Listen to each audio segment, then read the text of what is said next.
Mesdames, Messieurs, bonsoir et bienvenue à cette nouvelle édition de Intime Conviction sur votre télévision, la télévision qui est toujours plus proche de vous. Ces hommes non conventionnels sont de plus en plus nombreux à se jouer du poids des préjugés et à embrasser des professions qui drainent des préjugés qui impactent non seulement sur leur vie socio-professionnelle, mais aussi et surtout familiale. Alors, ce soir, on leur donnera la parole à ces personnes qui ont choisi de construire leur vie professionnelle en faisant fi des préjugés. Avec nous pour en parler, il y a vous sur la page Facebook de l'émission. Vous tapez Intime Conviction au pluriel, donc vous mettez un S à Intime, un S à Conviction, vous défilez sur la page. Vous pouvez poster votre commentaire en rapport donc avec le thème de ce soir et les plus pertinents seront relayés sur ce plateau ce soir. Et puis, comme invité sur ce plateau, nous avons un ancien de la télévision qui a accepté notre invitation ce soir. Lui, c'est Emmanuel Chiangong, il est consultant beauté. Bonsoir et merci d'avoir accepté notre invitation ce soir. C'est moi qui est honoré et c'est très joli ici, bel plateau et félicitations, vous avez une émission formidable. Merci. Merci pour ce que vous faites. Bah, merci à vous. Alors, il y a quelque chose qui me taraude un peu l'esprit depuis un moment. Oui. Qu'est-ce que ça veut dire Chiangong? Ils sont en quelle langue? Voilà, Chiangong, c'est le nom de mon père. Je suis de Bafout. Bafout, c'est à 15 minutes de Bamenda. Oui. Chiangong veut dire, je pense que j'ai l'obligation de le dire maintenant, celui qui est au-dessus du monde. Ah, celui qui est au-dessus du monde. Chia veut dire au-dessus, Ngong c'est le monde. Et ça, c'est le nom de mon grand-père. Et c'était confié à lui par rapport à ses réalisations dans le temps. Et dont mon père successeur prend le nom. Et voilà comment moi je le porte. Et ça pèse pas mal, vraiment. Oui, parce que vous avez fait pratiquement le tour des continents. Oui. Alors, et puis juste à côté de vous, il y a le docteur Sylvain Tocha qui est là, il est gynécologue obstétricien. Bonsoir et merci d'avoir accepté notre invitation. Bonsoir Aline, je salue mes frères qui sont sur le plateau avec moi et je te dis bonsoir Aline et tous ceux qui nous regardent encore ce soir. C'est un plaisir renouvelé pour moi d'être là. Oui. J'ai l'habitude. Quelquefois, lorsque vous m'invitez, je passe à l'émission. Une émission, lorsque je ne suis pas invité, je regarde par ailleurs. Donc, parce que il y a des choses très très importantes qui sont débattues autour de cette émission. Merci. Donc, félicitations. Merci, docteur. Avant, on va vous demander qu'est-ce que ça veut dire, Tocha aussi, peut-être. Oui, non, Tocha, c'est non, papa. Non, papa. La langue maternelle, qu'est-ce que ça veut dire? Tocha, bon. Ça dépend. Lorsqu'on interprète étymologiquement, ça veut dire un tas de terre, quoi. On peut dire comme ça. Bon, un tas de terre. La signification réelle. Bon. Un tas de terre. Quand je parle en langue. Bon, tocha, bon. Voilà un peu c'est. D'accord. Étymologiquement, bon. S'il faut traduire mot à mot, je ne sais pas trop. Tocha, oui, quand j'essaie un peu de dire tocha, effectivement, ça, en certaines langues. Voilà. Et puis, de l'autre côté, on a l'autre invité qui est avec nous ce soir. Il a été célèbre un moment, c'était au mois de février, sur les réseaux sociaux. Lui, c'est Louis-Marie Mbela. Il est thanatopracteur, ce qu'on appelle aussi les croque-morts. Merci d'être sur ce plateau avec nous. Merci Aline, bonsoir à tous les Voilà. Merci d'avoir accepté notre invitation. Oui. Vous êtes un peu timide, l'impression. Non, c'est fatigue. Quoi, il y a eu beaucoup de corps qui ont été gardés. Combien environ cette journée vous avez gardé? Bon, disons 4. 4, hein? Oui. Seulement pour cette journée? Oui. Et qu'est-ce que ça veut dire Mbela? Non, bon, Bella, c'est un surnom donné par les doigts là. Oui, mais je ne m'appelle pas Bella. D'accord, vous appelez comment? Tutio Louis-Marie. Pardon? Tutio Louis-Marie. Tutio. Oui, et qu'est-ce que ça veut dire? Bon, là-bas, moi je ne sais pas. Vous utilisez beaucoup Mbela? Mbela, oui, parce que je suis connu par le nom de Mbela. Oui. Donc, c'est un peu ça. Merci en tout cas d'être passé. D'accord, par ici. avec plaisir, partage. Ouais. Vous serez à cœur ouvert. Oui, oui, oui, oui. Non, bien sûr. Alors, voilà le décor qui est planté, juste derrière la transition. On va se retrouver pour le premier partage d'expérience.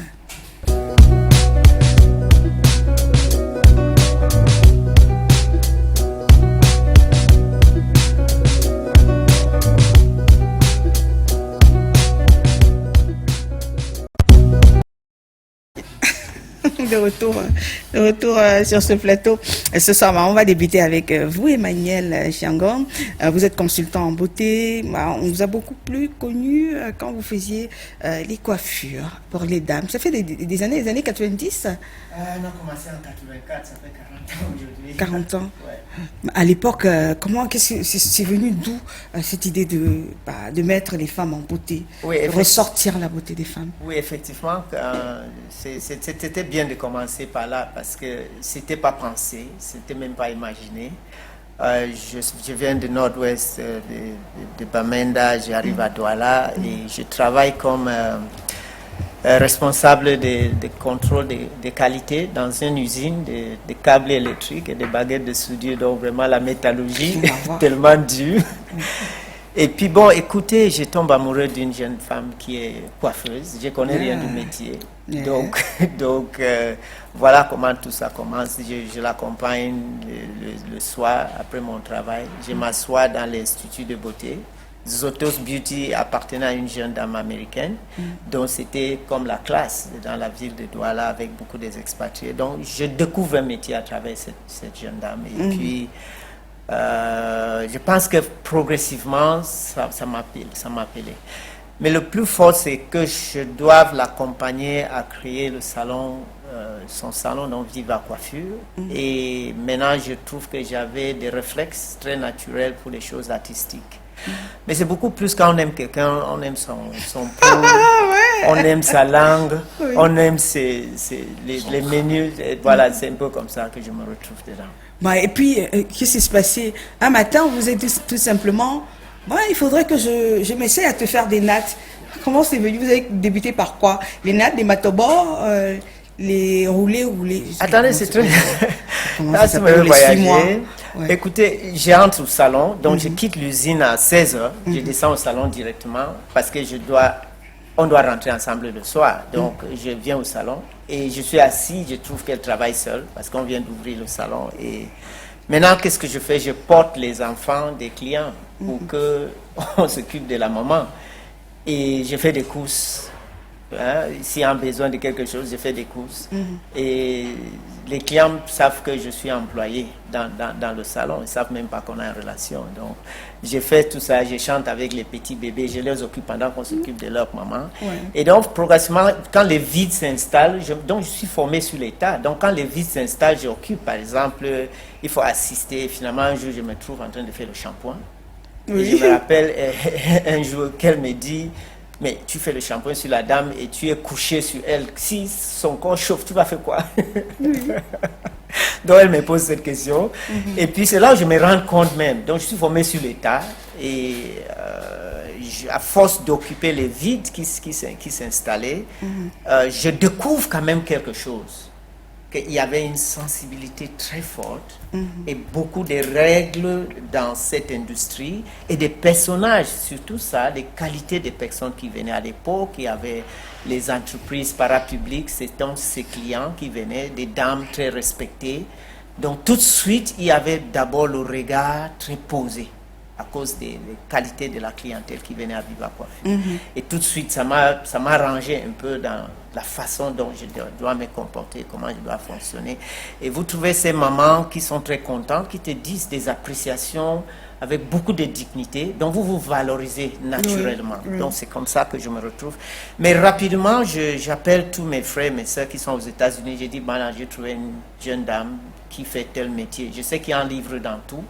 Et c'est comme ça que les premières documentations sur la coiffure, l'esthétique, le massage m'arrivent. Et donc, quand je commence à lire, je dis, si je n'avais pas un bac scientifique, je n'aurais même pas compris. Et donc, c'est ça qui a mis le décor de l'approche dans laquelle on devait travailler, ces premiers livres, le Textbook of Cosmetology. Oui. Et puis tout ça, tout était bien structuré. Et ça a commencé à guider mes pas. Est-ce qu'il y avait beaucoup, il y avait d'autres hommes, d'autres hommes dans ce contexte-là qui aspiraient aussi, qui faisaient déjà la coiffure? C'est à une certaine phase dans les 90, parce que j'ai commencé en 84. Dans les 90, c'est là où, dans les années 90, c'est là où Matisse arrive ici de Côte d'Ivoire. Mais tout le monde était des Ghanéens qui étaient là. Donc on m'appelait Ghanéen ou Nigérien automatiquement. On ne voyait pas un Camerounais en train de faire ce métier en tant qu'un homme. Donc j'étais Ghanéenne pendant beaucoup d'années, il fallait que je le dise. Donc on avait 16 étrangers et donc ça passait pour eux. Mais quand on commence à... Je devais discuter pour convaincre que j'étais Camerounais, juste parce que je fais le métier de la coiffure. Et puis, autour de vous, est-ce que c'est passé facilement que vous coiffiez les dames, fassiez des soins pour les femmes? Il faut dire que j'avais trouvé mon plaisir, un, dans l'amour, deux, dans l'appréciation de la classe des clients qui m'entouraient. Et j'étais dans ce monde tellement emporté. Mais quelque chose de mon côté artistique était allumé. Et je retrouvais des transformations et Prisca est très douée, donc elle fait des chignons à l'époque, des choses, donc artistiquement j'étais capté. Mais c'était surtout la classe des personnes qui venaient. J'étais là dans l'usine, avec les fers, avec des machines, il n'y avait rien de doux ni d'agréable. Donc quand j'étais dans le salon, c'était beaucoup plus douce, agréable, classe, chic, fin, c'était des dames très raffinées. Donc il y avait quand même une valeur ajoutée ici. Maintenant, au fur et à mesure, il y avait des exigences qui venaient. Dans mon entourage, c'était tout à fait négatif, c'était bas, c'était low class. Et je me rappelle que je ne pouvais pas parler de mon métier dans le milieu anglophone. Il fallait qu'on croie que j'ai fait CPC Bali. L'internat de CPC, c'est l'un des plus prestigieux de ces pays. Donc on a tous les élites anglophones de Marchemans ont fait cette école. Il fallait que je me représente, que je sors de CPC. Et je pense très profondément que certains des personnes de mon alma mater ne voulaient pas trop savoir ce qui se passe avec celui-ci. Je faisais la musique aussi en même temps. Ce n'est pas deux métiers dans notre culture qui sont très valorisés. On va être ingénieur. Quand tu vas à CPC, c'est pour être médecin, ingénieur. Je ne sais pas, avocat et tout. Justement, il y a, c'est la réalisation aussi de l'autre côté, justement, ces personnalités, vous avez rencontré de grandes personnalités publiques, des icônes africaines de l'art, grâce justement au métier de la beauté. Oui, ça commence à venir dans les milieux 90, en 2000. Là, ça commence vraiment à être... Mais ces premiers 10 ans, vous étiez personne, sauf pour les clients et les familles qui appréciaient la qualité des services. Parce qu'il faut dire que l'être humain aime être bien servi, aime être respecté. Et à Viva Coiffure, effectivement, c'était le service. On était effacés en tant que des personnes. On était plus dans le service et ça retournait un peu en termes d'appréciation et ça te motivait à continuer. D'accord. Alors, j'ai parlé des Myriam Makeba. Oui. Vous avez rencontré où? Ici au Cameroun? Ici au Cameroun. La Mama Africa? Oui, tout à fait. Et Myriam Makeba, quelle grâce!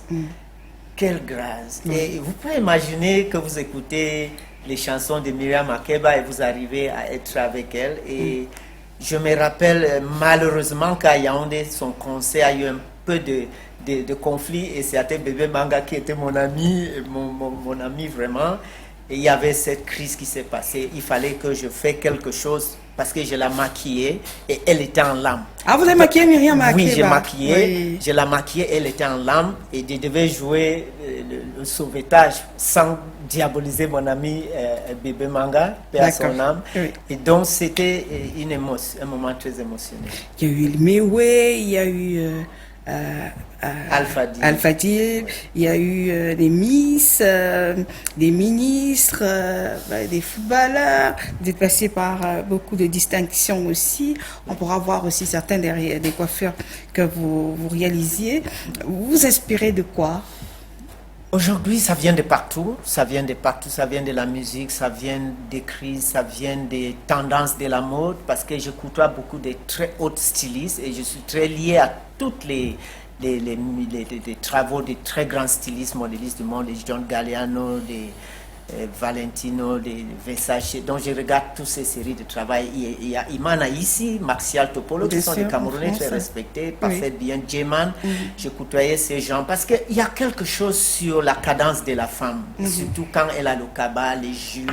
Et tout. Il y a quelque chose sur le corps de la femme qui est très mystérieux et de là-bas, tu peux tout créer. On aura la possibilité justement de découvrir quelques images de vous tout à l'heure. On va donner la parole à quelqu'un d'autre. À présent, lui, c'est Louis-Marie Mbela. Il a été adopté ici. C'est un nom qu'on vous a donné où? Oui, ici à Douala. Pourquoi Mbela? Bon, là, le papa, là, il me met trop bon. Bon, puisque j'ai été aussi comme un fils pour lui. J'ai élevé ses enfants. Oui. Donc, je rappelle que vous êtes thanatopracteur ou croque-mort. Croque-mort, oui. Oui, donc c'est vous qui vous chargez de garder les personnes chères que nous perdons, les personnes décédées, que vous nettoyez, vous mettez... Comment ça s'est fait que vous arriviez dans ce monde-là, dans ce métier-là? Bon, j'avais 14 ans quand j'ai commencé ce métier. Oui. Bon, un jour,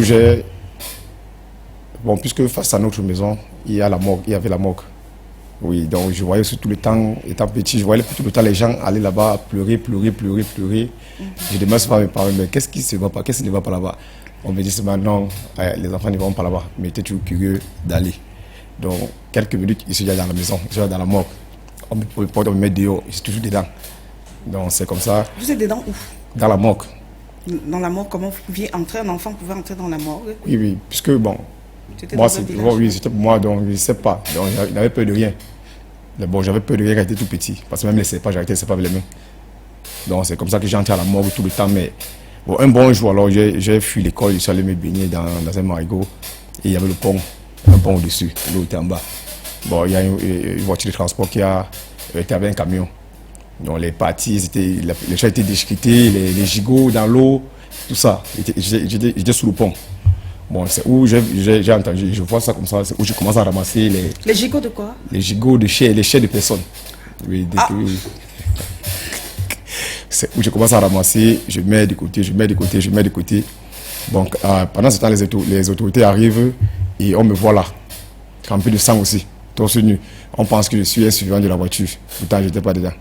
J'ai dit que non, je suis arrivé là pour me laver et c'est arrivé comme ça. Bon, j'ai commencé à ramasser. Bon, tout le monde était étonné de me voir ramasser. J'ai ramassé à peu près même 10 cadavres là-bas, avec les parties, les mains, les pieds, le ventre ouvert, tout ça. Bon, c'est comme ça que le papa là dit que non, ça c'est un enfant qui vient toujours à la morgue chaque fois. Il me prend, on va là-bas. C'est comme ça que j'ai commencé à rester là-bas. Jusqu'à je ne suis plus allé à l'école. Jamais. Et puis il est décédé. Le docteur de l'hôpital m'a demandé de mieux que c'est moi qui reste là-bas. Et ma famille ne savait pas que je partais là-bas chaque jour. Donc je me cachais seulement pour entrer là-bas maintenant. Donc vous aviez 14 ans quand vous avez ramassé ces parties d'êtres humains. D'êtres humains, oui. Bien de corps dans l'eau. Vous aviez 14 ans. 14 ans, oui. Donc c'est comme ça alors que je suis allé voir le directeur. Il m'a appelé, je suis allé, mais il a dit que mes parents ne vont pas accepter que moi je fasse ça. Mais je pense que moi je connais déjà parce que le père m'avait appris. Et le père, là, quand il décède, c'est où je prends le relais à la morgue.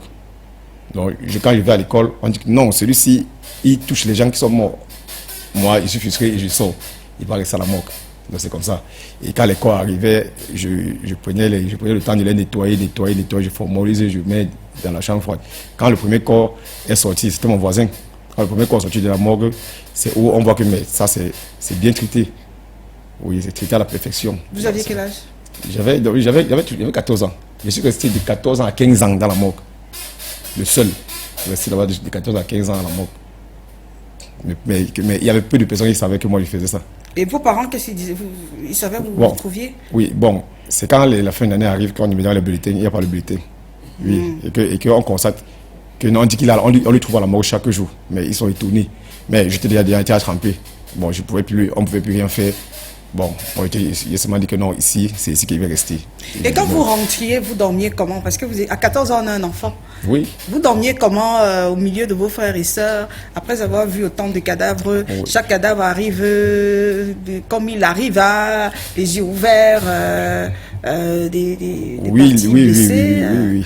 Bon, là-bas, quand même, c'est quand même effrayant quand tu regardes quelqu'un là qui te regarde avec les yeux ouverts comme ça. Peut-être, disons, tu enlèves le drap sur quelqu'un, les yeux sont ouverts comme ça. Mais vous croyez que peut-être, non, c'est comme s'il n'est pas mort ou bien. Sinon, à ce moment, alors, c'est où je baisse les yeux. Quand ça ferme, c'est où je dis, ok, je continue à faire seulement ce que je vais faire. Même mes propres frères. Mais ils m'ont pas fui un jour, mais ils m'ont seulement encouragé. Non, je veux dire que vous, quand vous rentriez, oui. L'enfant que vous étiez, une fois à la maison, comment est-ce que vous dormiez comme ça? Parce qu'à 14 ans, vous n'allez pas me dire que pour oublier les yeux ouverts que vous avez vu, vous consommiez de l'alcool. Comment vous gériez le fait d'avoir vu des corps, des blessures, des corps ouverts? Bon, un temps, je ne rentrais même plus à la maison. Oui. Donc, j'étais trop concentré à ça. Donc, j'aimais trop ça et que je restais souvent, il restait là-bas. Il passait toute ma journée, toutes mes soirées là-bas. Je passe pas manger à la maison, je rentre encore là-bas, il m'assoit. Il reste là. Donc, ça m'avait jamais frustré. Bon, j'étais souvent fier de voir les cadavres. J'aimais ça. J'aimais travailler les corps. Comme maintenant, j'adore seulement travailler les corps. C'était comme ça, oui. Donc, c'était juste ça. Alors, vous avez eu des scènes quand même où les corps vous ont embêté. Tout à l'heure, on va regarder justement ce reportage qui vous aura rendu célèbre. Donc, peut-être ce sera une autre fois. Voilà. Du côté de Bonabéry, on aura, quand la réalisation sera prête de ce côté-là. Vous avez des corps quand même qui vous ont des fois embêté? Oui. Il y a des corps qui ont embêté parce que les choses, si, bon, disons, quelqu'un à son vivant déclare s'il décède, on ne l'amène pas à la morgue. Vous voyez un peu. Et quand la personne décède, on force, on emmène le corps à la morgue. Et ce sont les morgues là qui vont suivre tous les peines là. Donc, comme moi, j'ai eu ça maintes fois. Quoi? Oui, bon, les corps, bon, vous venez par exemple avec un corps à la morgue. Parce que là, on vous pose toutes les questions. Est-ce que cette personne avait accepté la morgue? Parce que c'est toujours ce qu'on pose toujours. Non, si c'est oui, c'est oui. Si c'est non, ok, bon, on va quand même garder le corps. Mais quand on garde le corps, après qu'on vient regarder le corps, là, on ne voit plus le corps. Mais il est là, mais on ne le voit pas. Donc il y a confusion. Et maintes fois, ça a été fait. Les gens sont allés avec les corps. C'est quand ils arrivent loin au village, même quand ils se rendent compte que c'était pas le corps. Si, je ne comprends pas. On ouvre quand même qu'ils voient que c'est ça. Oui, on ouvre. Puisque le responsable arrive. C'est lui ici. Oui, ok. On enlève, on nettoie, on met dans le cercueil. Mais quand ils arrivent loin au village, c'est où ils voient que ce n'est pas la personne. Ils nous appellent encore que non. Et quand on vient alors regarder, on voit vraiment que ce n'est pas le corps là. Mais lui, il est confus. Nous sommes aussi confus. Qu'est-ce qu'il faut faire? Nous sommes obligés d'aller chercher le corps et rentrer avec. Il y a même ceux qu'on avait enterrés. Et nous sommes allés exhumer avant de rentrer avec. Oui, maintes fois. Donc c'est comme ça. C'est ce genre du cas qu'on trouve généralement à la morgue. Et vous, est-ce que vous avez des rituels, quand je dis des rituels, ça peut être des gestes, ou bien des paroles pour respecter quand je dis respecter entre guillemets, quand vous entrez, ou bien quand vous les manipulez, ou bien leur faire allégeance, comment vous faites puisque vous nous dites que les morts ne sont pas morts. Oui, c'est vrai. Comment vous faites pour que les morts là ne rentrent pas dans votre quotidien à vous? Bon, pour moi, j'ai toujours... Bon, les corps, le rituel, il n'y a pas trop à dire là-bas parce que je ne pense même pas. Donc, ça arrive là comme ça, là, dès que le corps arrive là, ou bien vous allez porter le corps là-bas à l'hôpital, bon, vous venez, s'il est habillé, vous le déshabillez, vous commencez à laver, vous le lavez et puis vous le formalisez. Bon, je ne vois pas quel rituel on va faire là sur ça. Non, je parle de vous, quand je parle de rituel, il y en avait qui vont vous dire que voilà, non, avant d'entrer, je toque. pour que s'ils sont en train de faire des choses et qu'ils se rangent. Hein, je fais des bruits en rentrant pour pas les embêter, puisque vous me dites qu'ils sont pas morts. Oui, puisque oui. Bon, moi je. Mais pourquoi vous dites qu'ils sont pas morts en fait? Puisque, mais est-ce que vous croyez que le fait existe, non? Pardon? Vous croyez que le fait existe, non? Le fait existe, les faits. Existent les faits. Les faits? Oui. Dites-nous. Oui. Parce que pour mon cas, j'ai eu à croiser les faits maintes fois. Comment ça? Il a mon lieu de service toujours. Bon, moi, je ne connais pas qui c'est. Mais la façon dont la chaîne de pomme m'arrête à ce moment, quand je les vois directement, la chaîne de pomme m'arrête. Un cadavre ou bien Non. Qui sont venus, qui sont arrivés là comme ça. Donc, subitement, quand vous pouvez sortir là comme ça, vous voyez quelqu'un directement devant vous. Mais quand vous ouvrez les yeux comme ça, vous ne le voyez plus. Donc, c'est un peu des choses qui m'arrivent, qui nous arrivent constamment. Oui. Donc, c'est un peu ça. Mais je dis juste que c'est aussi une chance pour moi. Quand c'est comme ça me donne souvent plutôt les forces et les chances. Oui. C'est un peu ça. Vous êtes plutôt... puisque vous menez juste votre vie comme ça, oui, ça ne vous regarde pas. Oui, ça me regarde pas. Bon, moi, je n'ai rien à y voir avec eux. Oui, et puisque ils savent, quand je dis souvent, quand je vois le fait, ça veut dire que c'est quelqu'un là que je viens de travailler sur lui. Et la façon dont, ça veut dire que c'est la façon dont il a vu comme je lui traite, qui vient me rendre visite, qui vient me regarder en face comme ça, que je le vois. Donc, vous regardez pourquoi? Oui, pour me dire merci. Oui, donc par rapport au traitement que je lui ai donné. Ouais, c'est un peu ça. Oui.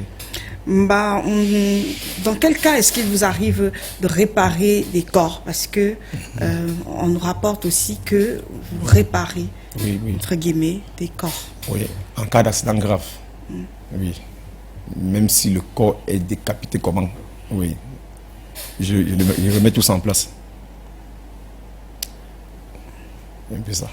Vous mettez les morceaux. Les morceaux, j'ai relais les morceaux, du coup, je fais la structure jusqu'à ce que la personne soit normale. Oui. Donc, la personne devient encore entièrement comme il était. Oui. C'est un peu ça. Donc, et là-bas, c'est des choses que moi, j'ai plus maîtrisé, cela. D'accord. Oui. Vous êtes marié? Non, pas encore. Vous êtes un cœur à prendre. C'est ça? Bon, disons peut-être oui. Ça s'appelle comment? Il y a quelqu'un dans votre vie? Il y a quelqu'un dans votre vie? Non, pas pour le moment, mais pas pour le moment. J'ai beaucoup de prétendantes. Oui, j'ai beaucoup de prétendantes. Oui. Vérité, j'ai beaucoup de prétendantes. Ouais. Oui. Bon, vous savez que c'est bon. Aussi, je suis aussi beaucoup attiré par les femmes. Mais normalement. Je suis attiré beaucoup par les femmes. Et parce qu'elles aiment me voir, elles aiment voir ce que je fais. Oui, c'est un peu ça. Donc, pour le moment là, je suis encore là. Vous êtes un cœur à prendre ou pas? Oui, pas encore. Non, vous n'êtes pas un cœur à prendre. Pas encore, d'accord. Ça va se faire, mais pas pour le moment. Oui. Mais est-ce que vous aimeriez avoir une femme dans votre vie? Puisque en ce moment, il n'y a personne. Oui. Et là même, je suis en train de réfléchir pour ce cas-là. Je suis en train de réfléchir pour ce cas. Bon. Oui, parce que le temps passe déjà. D'accord, donc à la fin de l'émission, s'il y a une dame, on ne sait pas, qui sera intéressée par vous. Oui. Elle n'a qu'à me contacter. C'est tout. D'accord. Ouais. D'accord, Louis-Marie. On reviendra vers vous. Alors, et puis vous, docteur Sylvain Tocha, vous êtes gynécologue. Obstétricien. Oui. Donc, il faut peut-être définir d'abord ce que ça veut dire. Oui, la définissez. Qu'est-ce que ça veut dire pour les personnes qui ne savent pas? Oui. La gynécologie obstétrique, c'est une branche de la médecine qui étudie les pathologies liées aux femmes. Alors, la gynécologie, parce qu'il faut faire un distinguo, parce qu'il y a d'abord la gynéco et ensuite il y a l'obstétrique. Les pathologies liées aux femmes, au bas-ventre, si on peut dire comme ça, des femmes. Quand tu dis à la femme, on n'étudie pas ce qui n'est pas au bas-ventre. Le gynécologue se limite au bas-ventre. Alors, par contre, l'obstétrique, c'est une science aussi qui étudie en fait l'évolution fétale depuis la conception jusqu'à l'accouchement. Ça, c'est l'obstétrique. D'accord. Voilà. Alors, on ne va pas rentrer dans le scientifique obstétrique et autres. Ce qui nous intéresse, c'est le quotidien du gynécologue que vous êtes. Oui. Comment est-ce que vous avez choisi de travailler sur les parties génitales des femmes? Des femmes. En tant qu'homme? Oui, il y a deux choses. Parce que ça fait quand même des années que vous exercez. Oui, ça fait une vingtaine d'années. Bien sûr. Alors, je peux dire qu'il y a deux raisons, Aline. La première raison, c'est que lorsque j'étais encore interne, lorsque j'étais encore étudiant, dans un pays d'Afrique de l'Ouest, et après les études de médecine générale, je travaillais dans un hôpital qui était très très fréquenté. Et cet hôpital-là, je veux dire, un hôpital vraiment, ça se situe au nord du Bénin en fait. Bon, et dans cet hôpital-là, je voyais beaucoup de patients, beaucoup de patients et de patientes.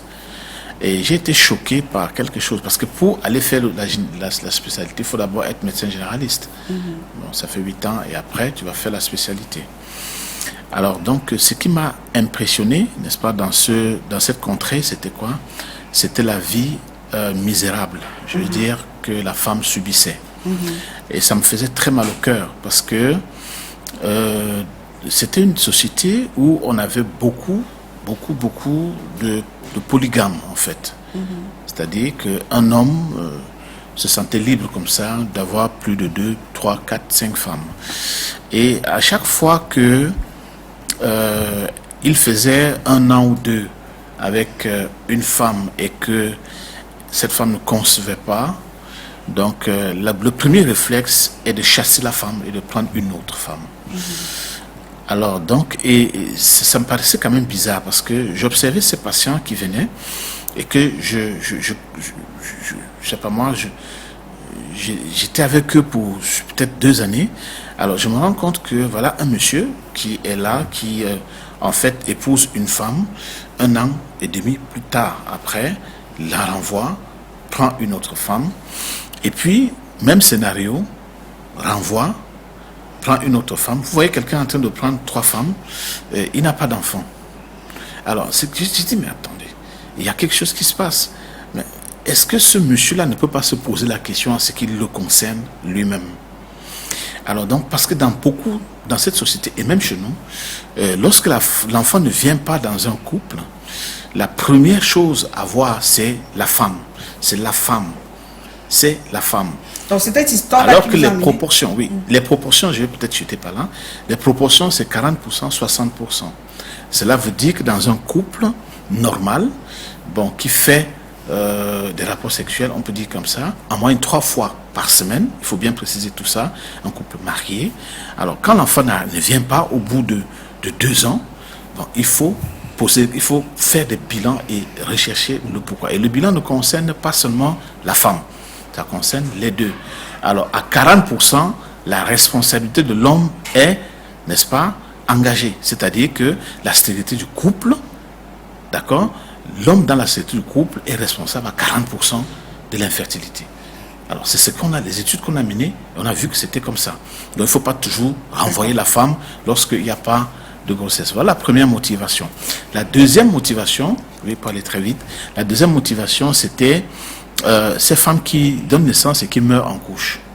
D'accord, donc vos motivations ont beaucoup plus été, ont été beaucoup scientifiques, ont été beaucoup liées à la culture, à ce qui se passait autour de vous, oui, à la société. Oui. Alors, est-ce que cela a été facile après?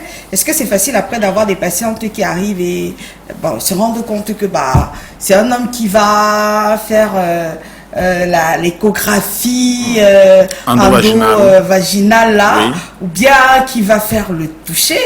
Oui, très bien, c'est une très bonne question. Oui. Et il faut le dire, donc, il y a des cultures, n'est-ce pas? Il y a des cultures musulmanes. Je dis, c'est mon expérience, il y a la culture musulmane et c'est ce qu'on vit. Il y a la culture musulmane et les autres cultures. Bon, c'est vrai que de l'autre côté, même chez les chrétiens et même chez les animistes, ils peuvent, n'est-ce pas, avoir les mêmes façons de voir. Alors, quand on tient compte de ça, lorsque la femme, c'est pas pour rien que dans le dossier médical, on précise la religion. Lorsque la femme est musulmane, on fait attention parce qu'ils ont une façon de faire. Tu ne peux pas entrer et il ne peut pas te laisser en cabinet avec son épouse. Non, c'est pas possible. Donc, pour lui, si vous êtes deux, c'est autre chose qui va se passer. Bon, généralement, les gens pensent qu'on fait à leurs femmes ce qu'ils font aux autres femmes. Donc, c'est pour fermer la parenthèse, pour dire que... c'est pour ça que la plupart des personnes ont des préjugés par rapport aux gynécologues. Je suis là sur ce plateau pour dire qu'il faut un peu arrêter ça. Donc, ce qui nous intéresse...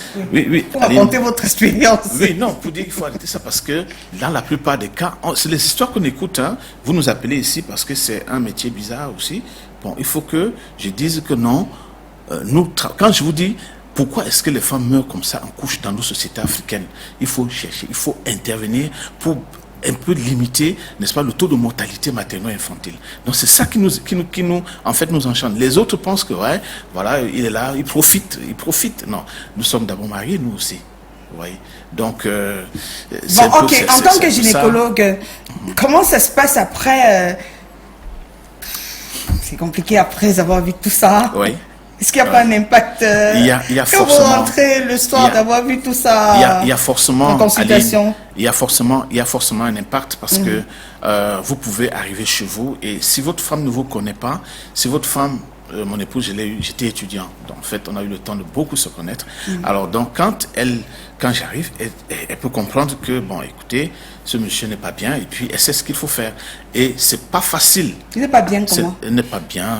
Bon, elle peut vous attendre d'une façon où elle ne vous trouve pas. Bon, parce que peut-être vous êtes. J'ai à côté de moi un psychologue aussi. Il comprend ce que je suis en train de dire. Alors donc, les envies peuvent être, je veux dire comme ça, inhibées par le fait que voilà, vous avez passé toute une journée à avoir du bon, du moins bon. Donc, et puis, quand vous arrivez chez vous, vous n'avez aucune envie de faire quoi que ce soit avec votre compagne. Alors, donc, c'est ça. Je peux pas nier ici le fait que les gynécologues passent par là.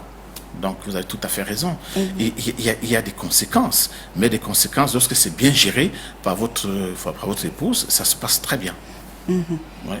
D'accord. Et puis, est-ce que vous avez déjà eu des scènes ou bien des cas où vous avez été véritablement pris à partie parce que la femme est venue vous consulter plutôt que d'aller trouver quelqu'un d'autre? Ou bien la femme qui vous a dit totalement, ah non, moi je ne savais pas que c'était un homme, vraiment, je suis désolé, j'annule la consultation. Oui, il y a des extrémistes, on peut dire comme ça.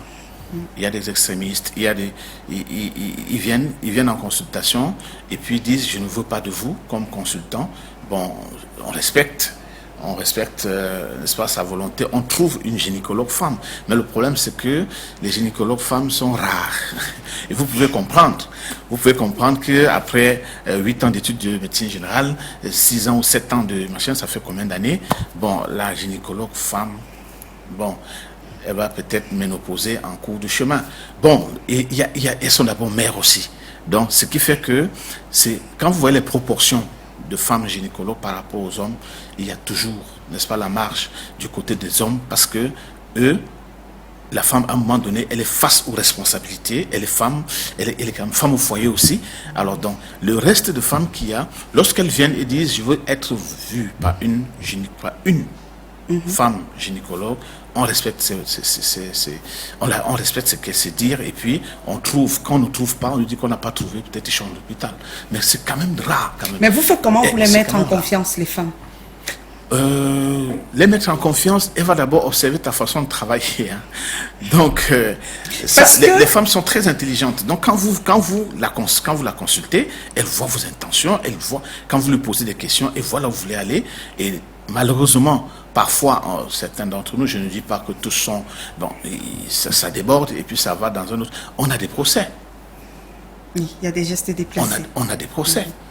Donc, c'est pour dire que ce n'est pas facile. C'est un milieu très compliqué. Parfois, vous venez, vous voulez faire votre travail, alors que quand elle vient, elle vous a déjà repéré, elle vous connaît depuis longtemps. Quand elle vient, ce n'est pas pour une consultation. Et tout de suite, quand vous savez que c'est ça, il faut faire attention et puis vous contenir. Vous voyez que ce n'est pas facile. C'est une vie de piège. De piège. Oui. Pareil pour vous, Emmanuel, parce que vous faites aussi des massages.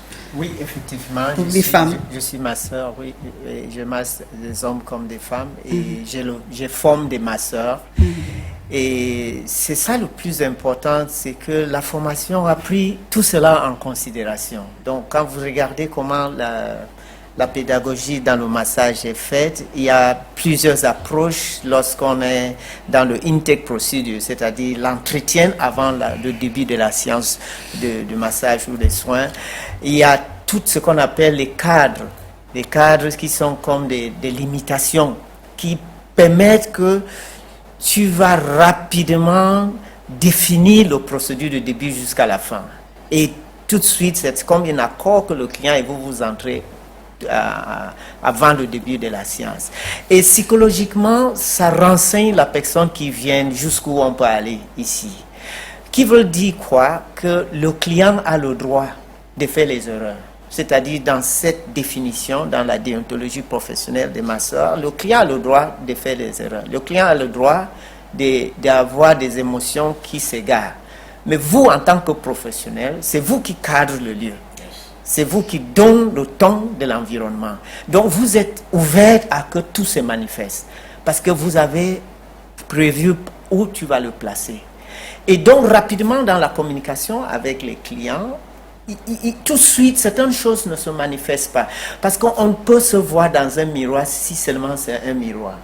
Voilà. Si seulement c'est un miroir, tu vas voir ton visage. Si c'est un mur, si la cliente cherche un miroir, mais il voit un mur ou une surface non miroir, il ne va pas voir son visage. Qu'est-ce que vous, là on voit justement des images des personnalités publiques dont on parlait tout à l'heure, Emmanuel, oui. Qu'est-ce que vous dites à la personne, au client en face de vous, pour ne pas que les choses dérapent et puis que vous ayez un procès sur le dos, par exemple, parce que dans plusieurs instituts, justement, on va parler de massage avec ou sans finition, que ce soit les hommes ou bien les femmes. Après, comment est-ce que les hommes arrivent à vous faire confiance de vous occuper du corps de leur femme? De leur femme. Ce n'est pas à moi de convaincre le mari de quelqu'un. C'est ta femme qui fait que tu la respectes.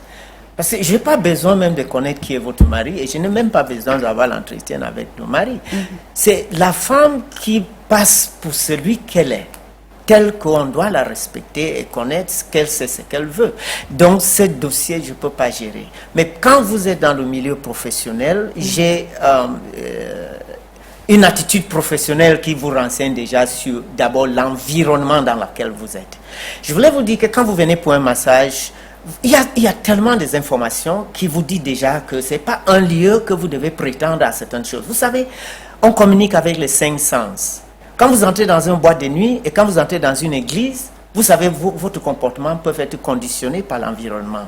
Donc, quand vous entrez dans un milieu professionnel comme celui dans lequel je travaille, même à l'entrée et à la réception, votre comportement est déjà conditionné. Donc, les systèmes nerveux communiquent les informations qui va empêcher certaines choses de se passer, juste parce qu'on a anticipé. Vous parlez tellement bien, on a envie de vous écouter et de vous dire, mais dans quel monde est-ce qu'il vit? Non, mais est-ce que c'est valable pour vous, vous aussi, docteur Tocha, vous avez en face de vous les intimités des femmes au quotidien? C'est très très valable. Je crois que ce que mon confrère dit est très très important, parce que la dame qui vient en consultation, elle veut découvrir. Les femmes aiment découvrir. Découvrir quoi? Découvrir ce qui se cache derrière ce médecin. Elles aiment découvrir. Et de son comportement dépendra l'atmosphère, dépendra la façon dont vous allez la recevoir.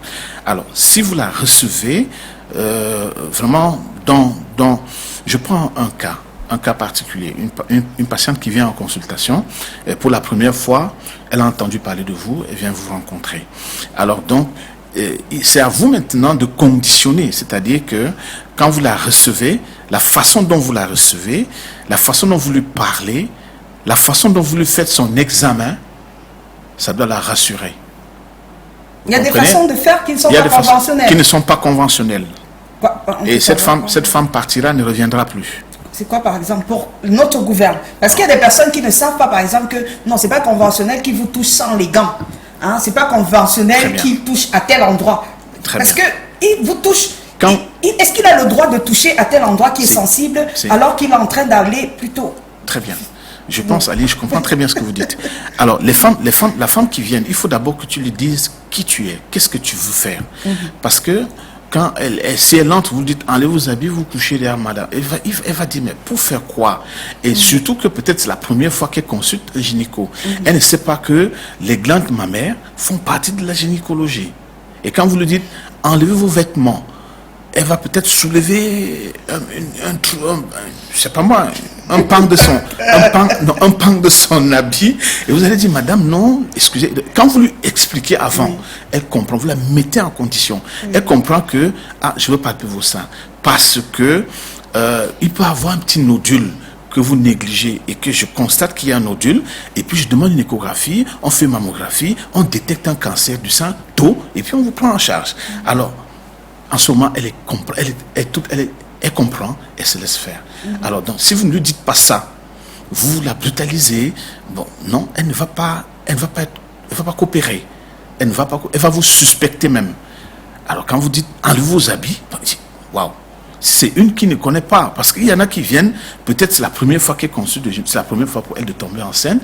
Et quand tu lui dis, je vous fais un examen, madame, qui nécessite que, bon, je vois l'état de votre col, le col de votre utérus. Ah bon? Mais pour faire quoi? Vous dites, mais écoute, je vais vous mettre un spéculum parce que je veux voir l'état de votre col. Parce que ce spéculum seulement, il y aura peut-être une autre émission à laquelle vous allez nous inviter, peut-être sur ce plateau. La dernière fois, on en parlait déjà, parler du cancer du col de l'utérus. C'est le simple spéculum qu'on place permet déjà de diagnostiquer les pré-cancers. Et on les traite et on guérit. S'il y a un cancer pour lequel la femme guérit totalement, c'est le cancer du col de l'utérus. Alors, quand vous lui expliquez, c'est dire, ah oui, docteur, allez-y. Quand vous y allez, bon, de façon technique, de façon médicale, bon, si vous placez votre spéculum, sans toutefois avoir des intentions de la mettre mal à l'aise, elle saura. Parce que les femmes sont très futées par rapport à ça. Donc, vous placez votre spéculum, vous l'examinez, vous regardez le col, madame, ça va. Maintenant, je vous fais un toucher vaginal parce que je veux voir si les organes du bas-ventre vont bien. Est-ce qu'il n'y a pas un fibrome, c'est pas un kyste là-bas? Le toucher, c'est important. Vous lui dites, vous faites un toucher. Madame, vous n'êtes pas vierge, oui. Vous rassurez. Elle peut être vierge. Alors, si elle n'est pas vierge, vous n'avez pas le droit. Si elle est vierge, vous n'avez pas le droit de lui faire cet examen. Vous n'allez pas la dévierger. Non. Quand vous la rassurez comme ça, tout se passe bien. Et avec des gants. Mais naturellement. Naturellement, parce que vous-même, vous courez un risque sans gants. Vous courez vous-même un risque d'être contaminé. Si elle est malade. Si elle est malade, oui. Après, bon. Alors, on revient vers vous, justement. Il y a ces téléspectateurs qui aimerait savoir aussi on va regarder justement ce reportage qui vous avez rendu, vous, célèbre Louis-Marie. On ne pourra pas Louis-Marie, bon oui, on aura la possibilité d'avoir donc ce corps qui qui vous avait un tout petit peu embêté, un tout petit peu quand même, et qui vous avait inquiété aussi, parce que vous étiez assez embêté que les choses se passent comme ça. On aura la possibilité de regarder justement. Est-ce que vous avez déjà eu des relations sentimentales qui n'ont pas abouti parce que du fait de votre métier? Parce que j'ai pas envie de dire, si vous êtes un enfant, vous avez beaucoup de relations qui n'ont pas abouti. Non, c'est une seule. Une seule, parce que je n'étais pas toujours là. Oui. Comme je vous ai dit, je passais trop mon temps dans mon lieu de service qu'à la maison. Oui. Bon, elle s'est fatiguée. Oui. Donc il y en a pas qui ont peur que vous allez ramener des esprits à la maison. Non. Bon, oui, non. Elle n'a pas. Oui, plus, beaucoup là, elle cherche seulement à m'affronter pour savoir ce que moi je suis. Et elles viennent, elles vous font des enfants et elles partent. Oui. C'est ça. Bon, moi je sais pas. Bon, et c'est aussi l'habitude. Bon, ils n'ont pas aussi il y a certaines qui ne sont pas. Bon, nous sommes ensemble, on vit bien, mais après, c'est pas que c'est le travail qui défraye, mais c'est la façon, c'est le comportement. Oui, bon, parce que je suis quelqu'un qui motive sur une minute, seconde. Oui, parce qu'il y a des familles qui arrivent là, il y a des femmes qui sont responsables des cadavres, qui viennent. Mais quand elle m'appelle, celle-là, elle va se fâcher. Elle t'appelle pourquoi, elle attend le si vous t'appelez, elle t'appelle pourquoi. Vous voyez un peu, et moi ça me fatigue. Moi, il préfère que ça, on arrête comme ça. Oui, on arrête la relation, c'est un peu ça. C'est pourquoi moi je suis seul pour le moment. Oui, c'est un peu ça. Mais qu'est-ce qu'on va faire de celle qui est déjà intéressée et qui Donc, mec, oui, qu'elle sache que je suis un taratou, je suis un morgué, mon téléphone va toujours sonner. Mais qu'elle ne se fâche pas seulement, c'est tout. Qu'elle ne dise pas qui t'appelle. Oui. Donc, c'est un peu ça. Donc, tout à l'heure, on va pouvoir avoir justement ce reportage-là. Hein. Il y a Delphine. Hein, Delphine Fonkou qui nous a aidé dans la préparation de ce programme ce soir, à qui on fait un coucou. Delphine, c'est du côté de Yaoundé, Delphine Fonkou, notre chère collègue. Et puis, il y a ces réactions sur la page Facebook de l'émission. Vous tapez tout simplement Intime Conviction au pluriel. Il y a Jérôme Amindiou qui nous dit bonsoir sur le plateau. Merci pour le thème. Je tiens à vraiment encourager mon frère qui travaille à la morgue pour dire vrai, c'est pas un métier donné à n'importe qui. Et ce que je peux lui donner comme conseil, c'est d'ignorer de la façon dont son entourage le traite, qui reste déterminé et confiant en lui-même. Il y a Pierre Fureur à bas qui dit il n'y a pas de gardiens de cimetières, les morgués, les laveurs de cadavres. Bon, et puis il y a Bruno Hope qui nous dit bonsoir Aline, un coucou depuis Parakou du côté du Bénin. Alors donc sur le plan social, il n'y a pas de conséquences. Votre métier n'a pas de conséquences sur vos interactions avec les autres. Oui, si, il y a des conséquences. Lesquelles? Bon, disons les cadavres décomposés. Oui, les cadavres qui arrivent, bon, supposons que quelqu'un est décédé dans l'eau, 3 jours, 2 jours, on l'amène à la morgue. Donc si vous ne faites pas attention, vous pouvez choper une maladie. Oui, vous pouvez choper une maladie. Bon, moi, il parle, parce que moi, ça m'est arrivé une fois. Bon, moi, j'étais pressé de travailler. Bon, et en soulevant la bâche sur la dépouille, l'eau là va toucher sur le pied. Et j'ai simplifié, je suis allé verser de l'eau et simplifié. Mais ça m'a posé à la maison même 3 mois. Posé à la maison comment? Oui, donc, ça m'a mis à la maison pendant 3 mois. Mystique? Oui, bon, c'est ce que moi je pensais. Mais c'est toujours les médecins qui ont dit non. Maladie mystique, le nom du cadavre peut causer une maladie. Oui, ça peut même te tuer. Un peu comme l'infection, c'est le sonar. Vous pouvez penser que c'est le sonar que vous avez lancé. C'est pas ça. D'accord. Oui, c'est un peu ça. Oui. Et donc avec les parents aujourd'hui, qu'est-ce qu'ils vous disent? Non, aujourd'hui j'ai fait la fierté de beaucoup de personnes, de beaucoup de ma famille et tous ceux qui m'entourent et beaucoup de personnes qui me connaissent. Et vos parents? Non, ils sont trop fiers. Ils sont trop fiers de moi, oui. Vous avez laissé l'école? Oui. Ils sont fiers de moi pour aujourd'hui. Ils sont fiers. Un message à votre caméra qui est en face de vous, à papa et maman, pour justifier les moments d'école buissonnière. Oui. La caméra est en face de vous. Oui. Vous allez là passer un message à papa et à maman. Bon, papa, maman, bonsoir à vous. Aujourd'hui, vous avez vu qu'aujourd'hui, bon, j'ai gagné ma vie avec les cadavres que vous avez toujours refusés. Mais aujourd'hui, je me sens à l'aise. Et vous-même, vous savez que je me sens à l'aise. Et vous-même, vous voyez sur moi. Donc, je me porte bien. Et bonsoir à vous. Est-ce que vous avez une ambition? Oui, j'ai des ambitions. Laquelle? Bon, et aussi avoir une morgue pour moi-même. Ah. Oui. Bon, il est vrai que c'est pas facile, mais avec le temps, on va voir ce que ça va faire. C'est que ça va donner. Oui, ce que ça va donner, c'est ça.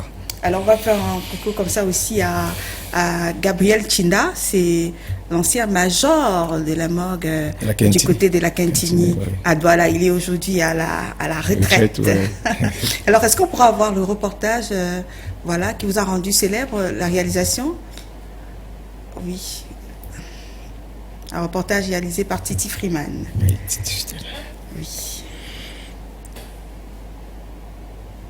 Le reportage, non, il n'est pas encore disponible. D'accord.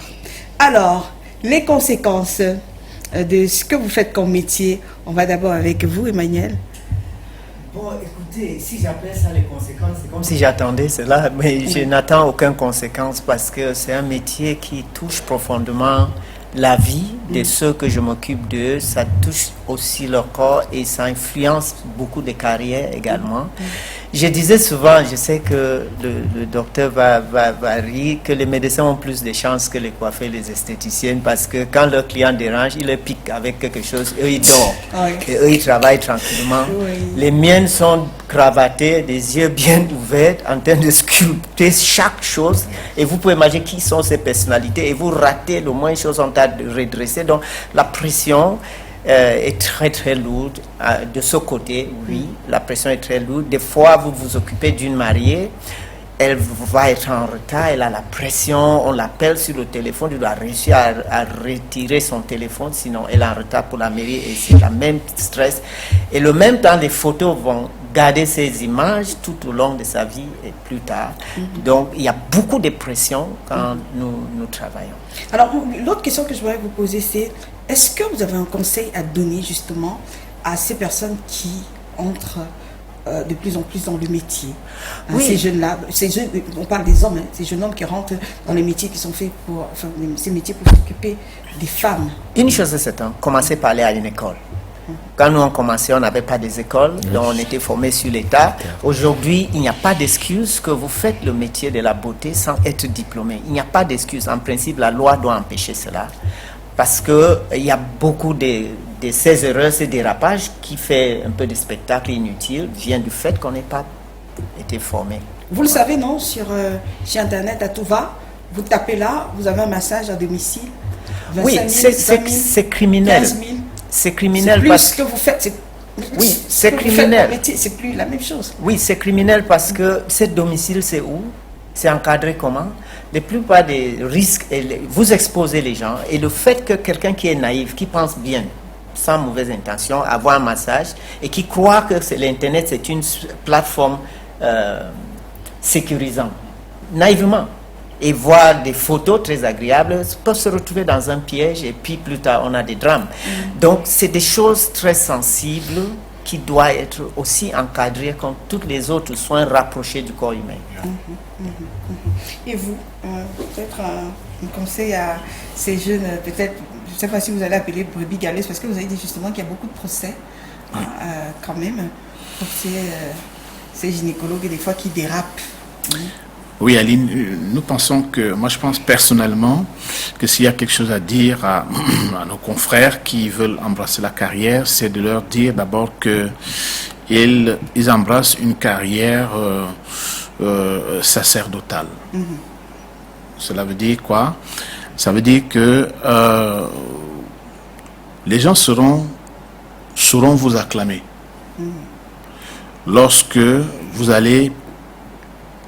Parce que pour moi, ces femmes qui chantent mes louanges, je les arrête très vite pour leur dire que moi, je ne fais rien. Je ne fais rien. Et la conception c'est un mécanisme, n'est-ce pas, qui ne dépend pas d'un homme. Et ce qui est difficile dans ça, c'est quoi? C'est que lorsque vous faites une erreur, lorsqu'il y a une erreur qui survient, et ça, ce que je dis concerne toute la médecine, lorsque vous faites une erreur, ça peut être une erreur chirurgicale ou je ne sais plus quoi, du coup, tout le monde se ligue contre vous et vous devenez, n'est-ce pas, celui qu'il faut abattre. Alors donc, c'est un métier très compliqué. Quand ça se passe bien, on dit que vous êtes bien. Quand ça se passe mal, on dit que vous n'avez jamais rien fait. Oui. Alors donc, c'est pour ça que... Ah, c'est pas dans ce sens-là, docteur. Oui. On aimerait savoir comment est-ce que, les jeunes qui aimeraient être des gynécologues, comment se comporter de sorte que la vue de ces parties génitales ne vous influence pas forcément. Ça rejoint peut-être ce que je disais dans un autre sens. Donc, pour dire que quand je dis que c'est un métier sacerdotal, ça veut dire que quand vous choisissez de faire ce métier, il faut le faire à fond. C'est-à-dire le faire et rien que faire ce que vous avez à faire. Parce que de toutes les façons, il y aura les gens qui ne seront même pas des malades, qui viendront pour autre chose et qui vont vous mettre dans des situations très compliquées. Alors donc, et face à la tentation, parce que c'est un métier de tentation, il faut savoir que vous devez savoir n'est-ce pas, vous contenir, parce que ce n'est pas très facile. Lorsque vous avez l'habitude de voir les nudités, c'est quelque chose de très compliqué. Donc, quand vous n'avez pas cette maîtrise de vous-même qui passe naturellement pour ceux qui sont chrétiens, qui croient, n'est-ce pas, en Dieu, et leur Dieu les aide toujours à pouvoir surmonter, n'est-ce pas, des cas de complications. On a terminé l'émission de ce soir. Merci d'avoir été des nôtres. Un bonsoir au docteur Bellinga, voilà, qui nous passe le bonsoir ce soir. On n'a pas pu avoir, on va avoir une pensée, on s'est dit qu'on n'en parlait pas, mais quand même un clin d'œil, il n'est pas là, il sera là sûrement pour les prochaines éditions, le révérend docteur Jérémy Nembot, qui est durement éprouvé, bon, on ne va pas en parler, bon, quand même on lui envoie beaucoup d'énergie positive, en espérant qu'il nous revienne un peu plus posé, un peu plus revigoré. Hein. Merci à vous, Louis-Marie, d'être passé par ici.